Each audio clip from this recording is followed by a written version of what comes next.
Just very quickly touch on two other funds. Again, our School Food Nutrition Fund is a self-supporting fund. Just want to let you know, first remind you that the federal waiver that all school districts are operating under today will end at the end of this school year. So all school districts will be returning to the more customary national school lunch and breakfast program. So just to remind you, students will be served next year based on their eligibility status. Full pay, reduced, or free. As you can see here, our breakfast prices for next year are $1.50 across all levels. Lunch prices at elementary schools are $2.25 and $2.50 for middle and high schools. And we have not increased those prices in over 10 years. As we're coming out of this pandemic, we're going to keep those prices the same. We are going to be exploring what they call CEP, or Community Eligibility Provision, through the USDA.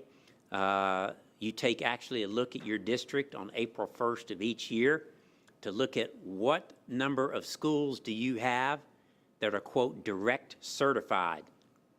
And if you have any schools that are 40% or greater in direct certification, you can evaluate whether you want to use the community eligibility provision. So we'll be taking a look at that moving into next year. Now, we are going to continue our universal breakfast program. Prior to the pandemic, we had our universal breakfast program in all middle school and high schools that were labeled Title I.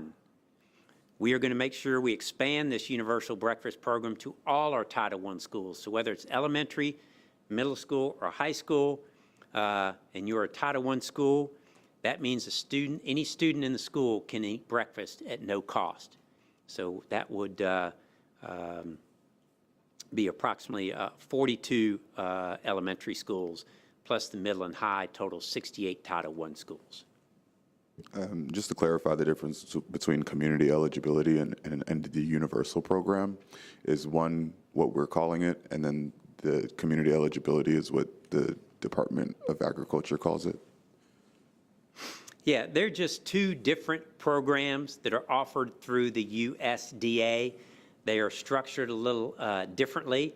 A community eligibility provision, if more than 40% of your kids are direct certified, you can then consider using that program at that school to feed all children at no cost, meaning those kids would not have to fill out eligibility forms. Now, families may still want to consider filling out an eligibility form because there are other benefits that come with filling out that form that we've seen that some families didn't realize.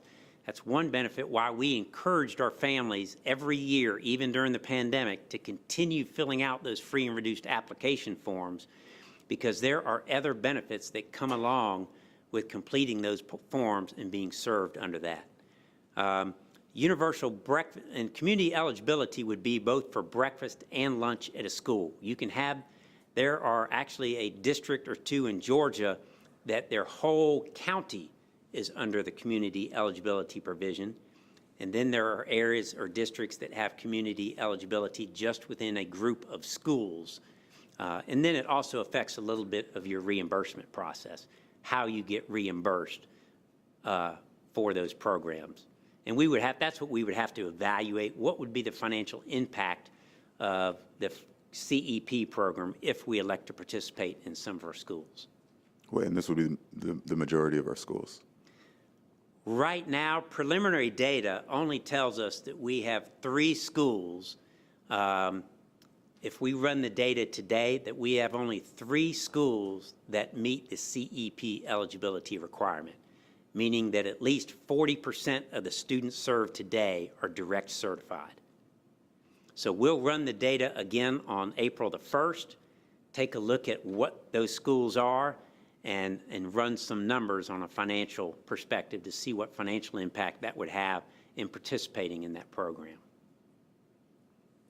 The number seems low.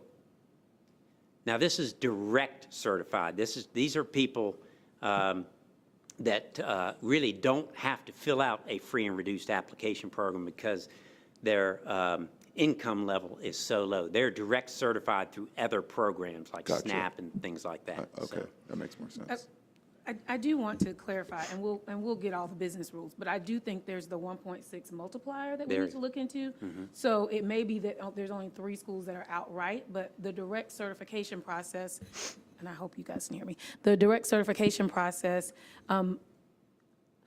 they want to account for situations where you may have families who are not showing up in direct certified, but because they know that there is, they've done the analysis of what actually is the need. So they let us look at the direct certified list, multiply that times 1.6, and then I think the 40% may get you into community eligibility. I would be surprised if it's only 3 schools as well. So I think we do need to dig a little deeper. And just to make the point, the breakfast program is just breakfast. Community eligibility says we'd be able to do lunch as well.